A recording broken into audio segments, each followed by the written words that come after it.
अस्सलाम वालेकुम नाज़रीन, मैं मोहम्मद असलम हुसैन सियासत की आलमी ख़बरों में आप सबका इस्तकबाल करता हूँ। अमेरिकी महकमा खारजा का कहना है कि ईरानी तेल की गैर कानूनी फरोख्त रोकने के लिए नई पाबंदियां आयद कर दी गई है। गैर मुल्की मीडिया के मुताबिक अमेरिकी महकमा खारजा का कहना है कि मुत्तहिदा अरब इमारात में मुकीम हिंदुस्तानी शहरी जगवेंदर सिंह पर पाबंदियां आयद की गई। इस हिंदुस्तानी शहरी की कंपनियों पर ईरानी तेल की नकल व हमल में मुआवनत का इल्जाम है। बयान के मुताबिक ईरान तेल की फरोख्त के लिए गैर कानूनी शिपिंग एजेंट्स पर इन्हिसार कर रहा है। ईरान की माली मुआवनत रोकने के लिए 30 बहरी जहाजों का नेटवर्क भी ब्लैकलिस्ट कर दिया गया है। अमेरिकी हुक्काम के मुताबिक हिंदुस्तानी शहरी के बहरी जहाजों की ईरानी नेशनल ऑयल कंपनी और ईरानी फौज के लिए तेल की तरसील होती रही है। गुज़िश्ता रोज भी अमेरिका ने ईरान के मजीद 5 इदारों और एक शख्स पर पाबंदियां आयद की थी। अमेरिकी महकमा खारजा के मुताबिक जिन इदारों और शख्स पर पाबंदी आयद की गई है, इनका ताल्लुक ईरान के एटमी प्रोग्राम से है। ये इक़दाम अमेरिकी सदर की जानिब से जौहरी मुआहदे के हवाले से ईरान पर दबाव बढ़ाने के लिए किया गया है। आज जुमे के रोज अक़वाम मुत्तहिदा ने कहा कि गाजा में इजरायली हमलों के 36 वाक़यात के तज्ज़िये से मालूम हुआ है कि सिर्फ ख्वातीन और बच्चे ही मारे गए हैं और इसने जंग की इंसानी कीमत पर अफसोस का इज़हार किया। अक़वाम मुत्तहिदा के इंसानी हुकूक के दफ्तर ने यह भी खबरदार किया है कि इजरायली इनखला के अहकामात में तोसी के नतीजे में जंग से तबाहाल फलस्तीनी इलाके में लोगों को सुकड़ती हुई जगहों पर जबरी तौर पर मुंतकिल किया जा रहा है। तर्जुमान रवीना शम्स दास्तानी ने खबरदार किया है कि गाजा भर में फौजी हमले कहीं भी महफूज नहीं छोड़ रहे हैं। उन्होंने जनुआ में सहाफ़ियों को बताया कि 18 मार्च और 9 अप्रैल 2025 के दरमियान रिहायशी इमारतों और अंदरूनी तौर पर बेघर अफराद के खैमों पर इजरायली हमलों के तकरीबन 224 वाक़यात पेश आए हैं। उन्होंने कहा कि तकरीबन 36 हमलों में, जिनके बारे में अक़वाम मुत्तहिदा के इंसानी हुकूक के दफ्तर ने मालूमात की तस्दीक की है, अब तक रिकॉर्ड की गई हलाकतें सिर्फ ख्वातीन और बच्चों की है।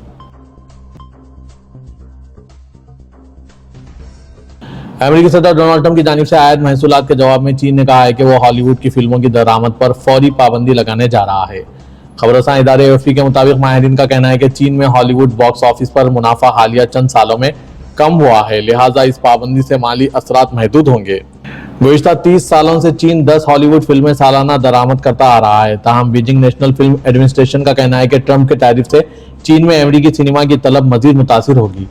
NFA ने अपनी वेबसाइट पर कहा है कि हम मार्केट के क़वायद व ज़वाबित के मुताबिक चलेंगे, नाज़रीन की ख्वाहिशात का एहतराम करेंगे और कुछ हद तक अमेरिकी फिल्मों की दरामद को कम करेंगे। चंद साल पहले तक हॉलीवुड अपनी फिल्मों की बेहतर कारकर्दगी करके चीन पर इन्हिसार करता था, जो दरअसल दुनिया की दूसरी बड़ी फिल्मों की मार्केट है। ताहम चीन में मुकामी तौर पर बनने वाली फिल्मों की पजीराई के बाद से हॉलीवुड की डिमांड कम हुई है।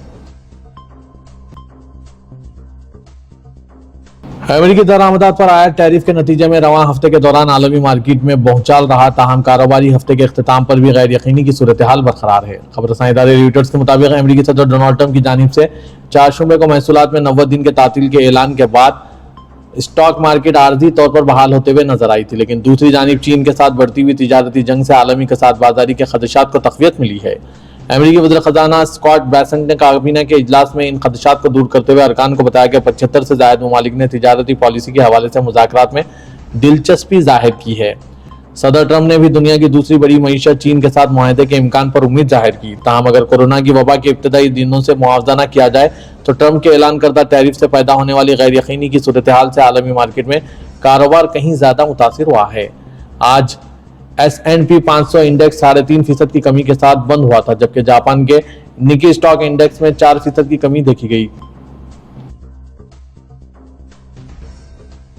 रोजाना एक अंडा सेहत के लिए बेहतर इंतखाब, ये जुमला अक्सर सुना जाता है, यानी रोजाना एक अंडा खाना सेहत के लिए मुफीद है। लेकिन अब अंडों की कीमतों में मुसलसल इजाफा होने के बाद आम लोगों के लिए इनका खरीदना मुश्किल होता जा रहा है। हिंदुस्तान में एक वक्त था जब एक अंडे की कीमत 3 से 4 रुपए के दरमियान हुआ करती थी, लेकिन अब एक अंडा 6 रुपए से भी ऊपर जा चुका है, यानी दर्जन भर अंडों की कीमत 72 रुपए तक पहुंच गई, जिस पर लोग हैरत का इजहार कर रहे हैं। अब अगर अमेरिका की बात करें तो वहां अंडों की कीमतें वाकई पहाड़ पर चढ़ गई है। हर महीने कीमतों में इजाफा हो रहा है, जिससे खरीदार परेशान हैं। अमेरिका के ब्यूरो ऑफ लेबर स्टैटिस्टिक के मुताबिक अगस्त 2023 में दर्जन भर अंडों की कीमत $2 यानी तकरीबन हिंदुस्तान के 175 रुपए थी, लेकिन रवां साल फरवरी तक यह कीमत बढ़कर $5.90 यानी हिंदुस्तान के 508 रुपए 76 पैसे तक जा पहुंची है। मार्च 2024 में कीमत मजीद बढ़कर $6.23 यानी हिंदुस्तानी कीमत के तकरीबन 536 रुपए हो गई है। امریکہ میں قیمتوں میں اس تیز رفتار اضافے کی بڑی وجہ برڈ فلو کو قرار دیا جا رہا ہے۔ اس بیماری کو کنٹرول کرنے کے لیے امریکہ نے جنوری اور فروری 2024 میں تقریباً 3 کروڑ انڈے دینے والی مرغیوں کو تلف کر دیا تھا۔ اس قدم کا براہ راست اثر انڈوں کی سپلائی پر پڑا ہے، جس کے نتیجے میں ریٹیل مارکیٹ میں انڈوں کی قیمتیں آسمان تک جا پہنچی۔ قیمتوں کے بڑھنے کے بعد خریداروں کی جانب سے انڈوں کی خریداری میں بھی کمی دیکھنے میں آ رہی ہے۔ ماحولیات کے تحفظ کے لیے سرگرم تنظیم گرین پیس نے لندن میں واقع امریکی سفارت خانے کے سامنے ایک انوکھا اور مؤثر احتجاج ریکارڈ کرایا۔ مظاہرین نے امریکہ کی جانب سے اسرائیل کو اسلحہ کی مسلسل فراہمی کے خلاف بطور علامت سفارت خانے کے تالاب میں 300 لیٹر سرخ رنگ ڈال دیا، جس سے پورا پانی خون کی طرح سرخ ہو گیا۔ گرین پیس نے اس اقدام کی ویڈیو سوشل میڈیا پر شیئر کرتے ہوئے تحریر کیا، ہم نے امریکی سفارت خانے کے تالاب کو سرخ کر دیا کیونکہ امریکی حکومت کے ہاتھ خون سے رنگے ہوئے ہیں۔ تنظیم کی جانب سے وضاحت کی گئی ہے کہ استعمال کیا گیا رنگ بایوڈیگریڈیبل اور جنگلی حیات کے لیے محفوظ ہے، جو خاص طور پر تالابوں کے لیے تیار کیا گیا تھا تاکہ کوئی ماحولیاتی نقصان نہ ہو۔ غزہ میں نسل کشی اور اسلحہ کی فراہمی پر شدید تنقیدیں کی جا رہی ہے۔ امریکہ غزہ میں جاری نسل کشی کو بڑھاوا دے رہا ہے۔ اسرائیل کو ہتھیاروں کی فراہمی فوری طور پر بند ہونی چاہیے۔ سیز فائر کی خلاف ورزی، غزہ پر قبضہ اور انسانی امداد کی راہ میں رکاوٹیں ناقابل قبول ہے۔ انڈین امریکن مسلم کونسل نے کہا ہے کہ بھارت میں نیا وقف قانون بھارتیہ جنتا پارٹی کی حکومت کی جانب سے مسلم کمیونٹی کو وقف املاک پر اس کے کنٹرول سے محروم کرنے کی ایک واضح کوشش ہے۔ امریکہ میں انڈین امریکن مسلم کونسل کے ایگزیکٹو ڈائریکٹر رشید احمد نے کہا ہے کہ یہ املاک بے شمار اسکولوں، اسپتالوں اور فلاحی منصوبوں کی مدد کرتی ہے جو مسلمانوں کی خدمت کرتے ہیں۔ انہوں نے مزید کہا کہ ریاستی کنٹرول میں اضافے سے پسماندہ آبادیوں کو بنیادی سہولتوں سے محروم کیا جائے گا اور کمیونٹی کی سماجی و اقتصادی عدم مساوات سے نمٹنے کی صلاحیت چھین لی جائے گی۔ انہوں نے مزید کہا کہ مقصد واضح ہے، وقف اداروں پر کنٹرول حاصل کرنا اور مسلمانوں کے اختیار کو کمزور کرنا۔ یہ مذہبی خود مختاری اور وقف کے اصل مقصد کو مجروح کرتا ہے۔ امریکہ میں مقیم ہندوستانی مسلمانوں کی سب سے بڑی ایڈوکیسی تنظیم IAMC نے کہا ہے کہ ان ترامیم کا مقصد ریاستی مداخلت کو جواز دینے اور قانونی طریقوں سے مسلم کمیونٹی کو اپنی املاک کے کنٹرول سے محروم کرنا ہے۔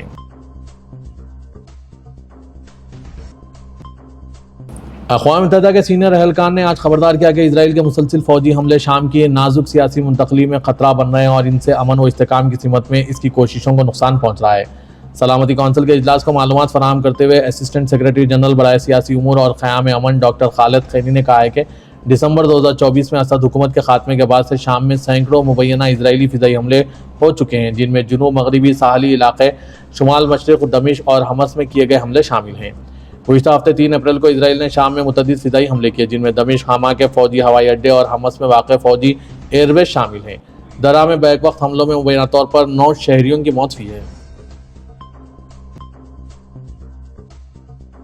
اسرائیلی فوج کے ایک عہدیدار کا کہنا تھا کہ وہ ریزرو پائلٹ جو یرغمالیوں کی رہائی کے لیے آواز اٹھا رہے ہیں اور مطالبہ کر رہے ہیں کہ ان کی رہائی کے لیے غزہ جنگ ختم کرنی پڑے گی تو کیا جائے، ان کو فضائیات سے نکال دیا جائے گا۔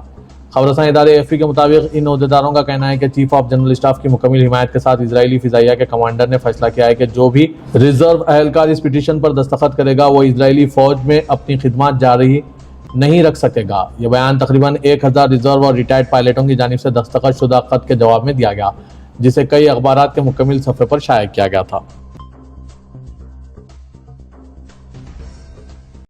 الیکٹرک گاڑیاں بنانے والی امریکی کمپنی ٹیسلا نے سعودی عرب میں آپریشن کا آغاز کر دیا ہے، جو اس بات کی نشاندہی کرتا ہے کہ ایلن مسک نے مملکت کے ساتھ تعلقات بہتر کر لیے ہیں اور سعودی عرب الیکٹرک گاڑیوں کی پالیسی کے ساتھ آگے بڑھ رہا ہے۔ برطانوی خبررساں ادارے رویٹرز کے مطابق ٹیسلا کا سائبر ٹرک اور دوبارہ ڈیزائن کی گئی وائی ماڈل سیڈان کار کو لانچ کیا گیا ہے اور اس موقع پر لوگوں نے ان کی آزمائش کی، جبکہ ایک ویڈیو میں سائبر ٹرک کو صحرا میں دوڑتے دکھایا گیا۔ ٹیسلا کو دنیا میں نئے گاہکوں کی ضرورت ہے کیونکہ پہلی سہ ماہی میں اس کی فروخت میں 13% کمی ہوئی ہے، جو 3 سالوں میں کم ترین کارکردگی ہے، جس کی وجہ ایلن مسک کا ڈونلڈ ٹرمپ کی انتظامیہ میں کردار، مارکیٹ میں بڑھتا مقابلہ اور گاڑیوں کے پرانے ہوتے ماڈل ہے۔ سعودی عرب ٹیسلا کی حریف کمپنی لیوسیڈ میں سرمایہ کاری کرتا ہے اور اگلے 5 سالوں میں اس کا ہدف ملک میں 30% گاڑیوں کو الیکٹرک کرنا ہے، جو گزشتہ سال کے مقابلے 1% زیادہ ہے۔ سعودی طالبان نے آنسوؤں کے ذریعے جسم میں شوگر کی ریڈنگ لینے والا کانٹیکٹ لینس ایجاد کر لیا ہے، جسے سعودی اتھارٹی میں پیٹنٹ کیا گیا ہے۔ العربیہ کے FM پروگرام میں اپنی ایجاد کے حوالے سے تفصیلات بتاتے ہوئے سعودی طالبہ لیان سبیعی کا کہنا تھا کہ انہوں نے اپنی دیگر ساتھیوں جن میں نورا حسن علی، نورا محمد مبارک اور لولوا عبدالعزیز کے ساتھ مل کر ایسا کانٹیکٹ لینس ایجاد کیا ہے جو آنسوؤں سے خون میں موجود گلوکوز کی مقدار جانچ کر سکتا ہے۔ तालिबा नूरा अली का कहना था कि इनकी इजाद कॉन्टैक्ट लेंस और एप्लीकेशन पर मुश्तमिल है। लेंसेस आंसुओं के जरिए खून में मौजूद ग्लूकोज का तयन करता है और हासिल होने वाली रीडिंग एप्लीकेशन पर मुंतकिल हो जाती है।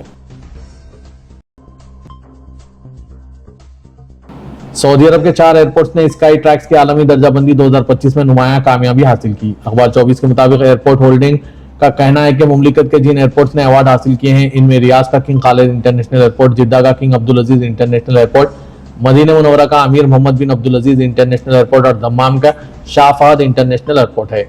एयरपोर्ट होल्डिंग का कहना है कि रियाज का किंग खालिद इंटरनेशनल एयरपोर्ट दुनिया के 100 बेहतरीन हवाई अड्डों की फहरिस्त में आलमी सतह पर 24वें मुकाम पर आया है और मशरिक सतह में बेहतरीन हवाई अड्डे के अमले का अवार्ड भी इसी एयरपोर्ट के नाम है। पाकिस्तान टेक्सटाइल काउंसिल के सरबराह ने कहा है कि अमेरिका और चीन के दरमियान बढ़ती हुई तिजारती जंग के दौरान पाकिस्तान का टेक्सटाइल सेक्टर कारोबार हासिल करने के मौके तलाश कर रहा है। खबरसां इदारे रॉयटर्स के मुताबिक टेक्सटाइल काउंसिल के चेयरमैन फवाद अनवर ने कहा है कि पाकिस्तान टेक्सटाइल के शोबे से तकरीबन 17 अरब डॉलर की बरामदात पैदा करता है और यह मुल्क को रोजगार फराहम करने वाला सबसे बड़ा शोबा है।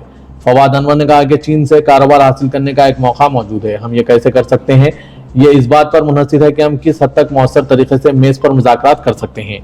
अमेरिकी सदर डोनाल्ड ट्रंप ने चीन के अलावा दर्जनों ममालिक की दरामदात पर आयत करदा टैरिफ को 90 दिन के लिए आर्जी तौर पर मौखर कर दिया था। अमेरिका की जानिब से पाकिस्तान पर 29% टैक्स आयत किया जाना था। व्हाइट हाउस ने कहा है कि तकरीबन तमाम दरामदात पर 10% ड्यूटी नाफिज रहेगी।